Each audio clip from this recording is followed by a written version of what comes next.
Ken MacBeth. Hey! Yes, Nick, I am here at Frankfurt. I haven't been here in a little while, but I'm glad to be back, and I'm showing off my Elements synthesizer, which has been spawned from Elements module, which was spawned from an idea in November of last year. I thought to myself, could I get the elements of some of the synths I like and stick them together? That does sound a little bit formulaic, but not to worry, it's a different device this time. Anyway, what I've said is, has the British look, has the Japanese style, and there's even a bit of Americano gone somewhere in here too. You effectively have a 3-oscillator synth, you have sine waves on all the oscillators. You've got the MC1496 ring mod that I love. You've got spring reverberation up here. You have got the diode ladder filter that I've been working on.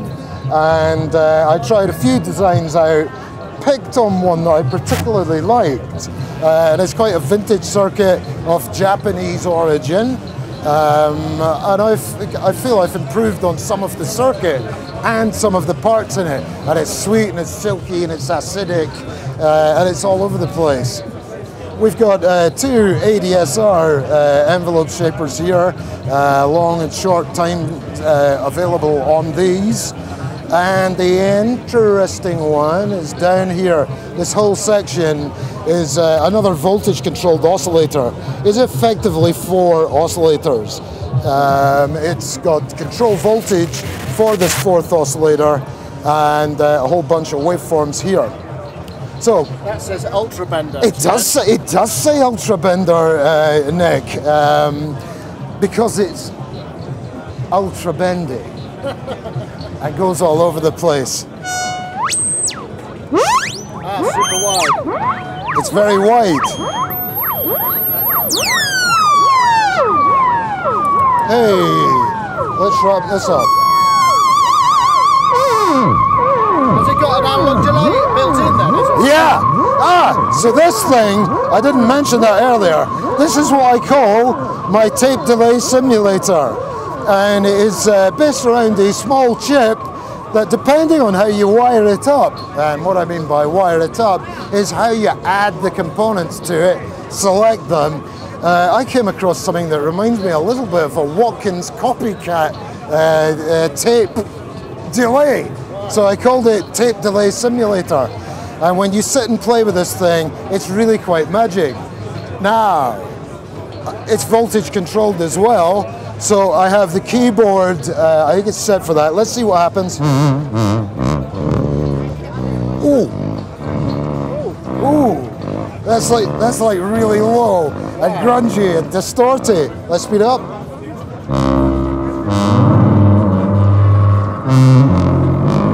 I'll take the decays off these a sec and the attacks.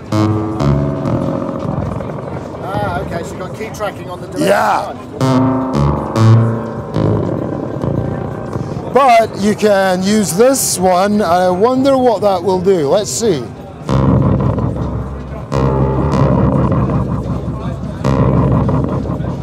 I want to slow this down. Wow.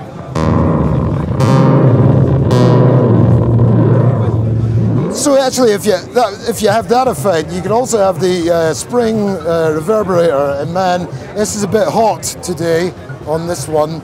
And when I get back, I shall cam it down. But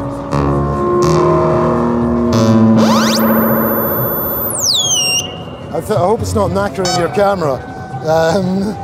But anyway,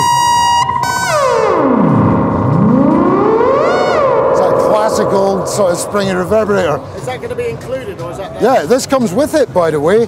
But I was smart enough to ask guys on forums and on Facebook, hey guys, if I include the spring reverberator into the synth, do you think it's acceptable to have a synth that's that thick? And we all agreed no.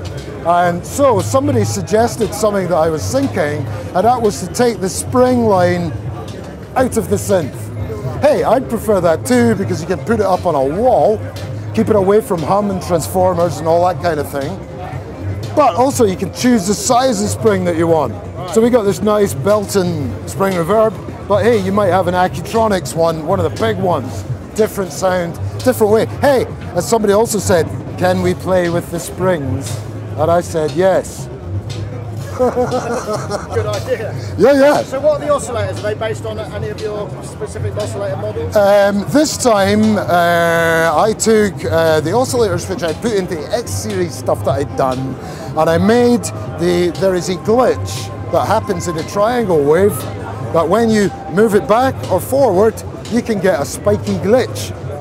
Now, the other thing is, I did explain to people, hey, there are a bunch of presets in the back of the synth. You can tailor your synth to your sound. Hey, I don't want it ultra stable. I'd like it to be a bit kooky and off the wall. You can do that. Yeah. So there will be instruction for people to bring it back to normal. But you can make it sound all over the place. And you went for a kind of touch keyboard. Yeah. So this touch keyboard is that homage to Bootlet or Wasp? Well, that's a very, very good question. When I was younger, I guess one of my first synths was the Wasp. That's a fact. Then I had, if I had a touch keyboard next, it was a Synthy AKS, right? Now, so touch is in my blood. It's dyed in the wool stuff. Anyway, I wanted to do this, and it's taken me about 10 years to get here, through failure after failure after failure. Yeah. Oh man, blood, sweat and tears, insanity, grey hair, you know. Anyway, I looked at the Wasp and I tried to emulate that. Man, that's a fiendish design. And it's horrible what it did to me. So I tried to do it. You were stunned? Yeah, 3 times I tried it. Full-size circuit boards. This is a hard job to do. But I did it anyway, and none of them worked. So I had to look to other avenues.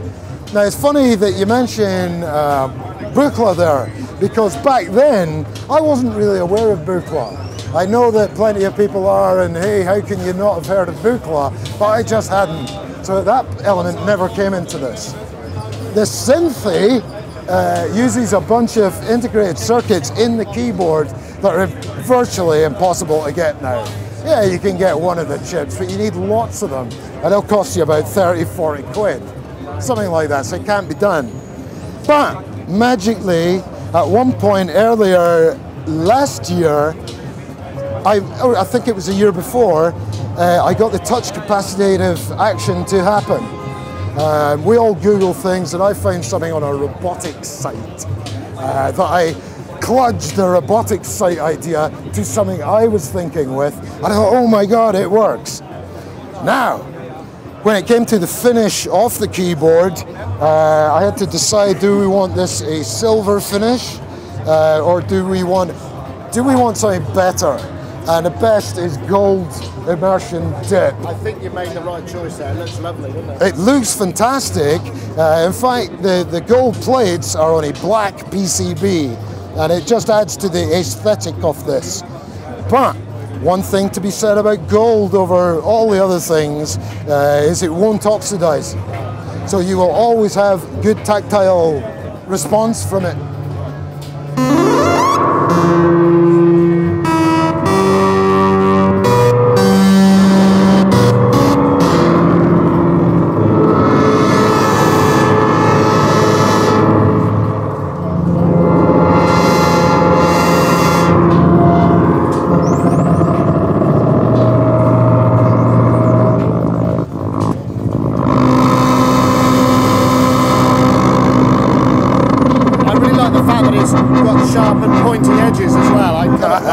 I like the fact that it's going to hurt a little bit if you drop it. It may do. Well, I'll be straight up with you. I thought about putting a radius on the corners, but again, it's an aesthetic thing for me. Hey, one of my favorite ever cameras is the Nikon F. It is a classic, but it's all sharp edges. The whole camera is sharp edges. They made the Nikon F2 where they curved all the edges. But I think a lot of people like the aesthetic of the first one. A camera sense of me, they're all intermingled. So that's it. I'll just lift this up.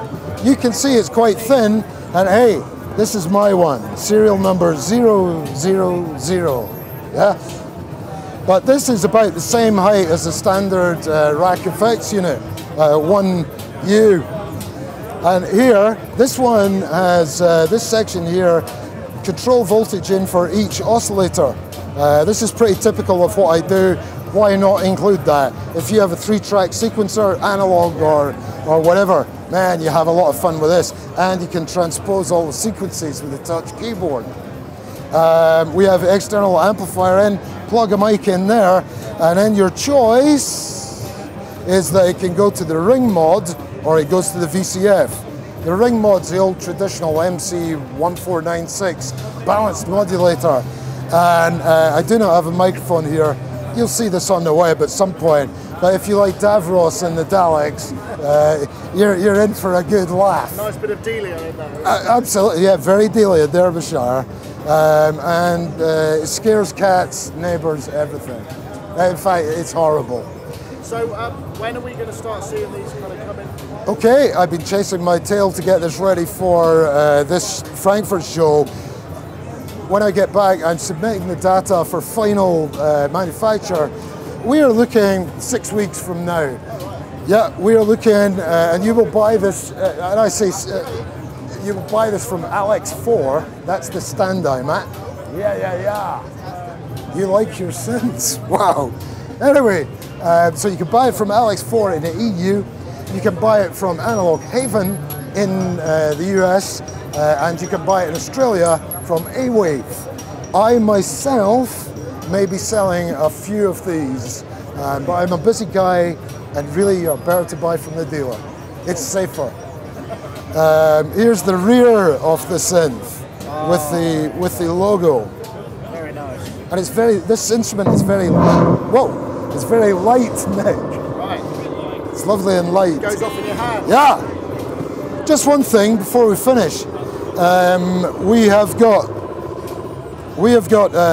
CV in and gate in, but importantly, people were saying, can we have CV out and gate out? Right. Now, typically on the older, I'm just going to turn this down, on the older analogs, you would have CV coming out, gate out, trig out. That's raw CV. So even although these older synths would have a mod wheel or such, all you would get is the CV coming out. With this, all the stuff that you do here, including Ultra Bender, excellent, comes out. And if you have a big wall of modular, imagine pitch bending it up and out of the audio range and below the audio range. And that's me, that's your lot. Thank you, sir.